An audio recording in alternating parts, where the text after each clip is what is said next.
Mga igsoon, may adlaw, ops, kadit sa, kay niagi man ko sa imong wall, bot pasabot, relate ka sa akong mga videos. Kung mo-follow ka, walay mawala nimo. Pero, ma-notify ka sa mga tips sa akong mga video. May igsoon, isgutan na to karon bahin na po aning mga riders.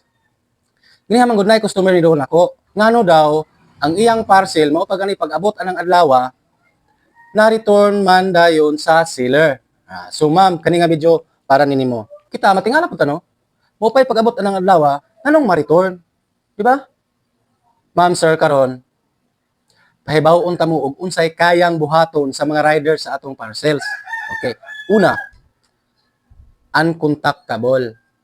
Bot pasabot, dili ka matawagan sa imong number for many days. Pwede na i-return to seller sa rider. Karon, after that day, kung naala pud kay mo abot nga parcel, pwede na nila i-return using sa mga previous nga kulags o text message. Ikaduha, incorrect number. Make sure kung magbutang ta og cellphone number, sakto na siya mga igsoon ha. Kay pwede gina siya ma-RTS or return to seller. Ikatulo mga igsoon, multiple reschedule or cancels. Aning bahina kung sige ka og reschedule o cancel sa mga parcels nimo, pwede na nila i-reject ang imong parcel.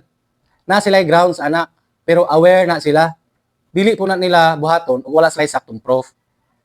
Ang rider naanay proof permi. Like for example, niadto din na sa inyong balay without knowing ang imong parcel na sa tugkaran pero wala i-deliver. Igo rang nagpicture as a proof nga na-attempt nila ang imong parcel.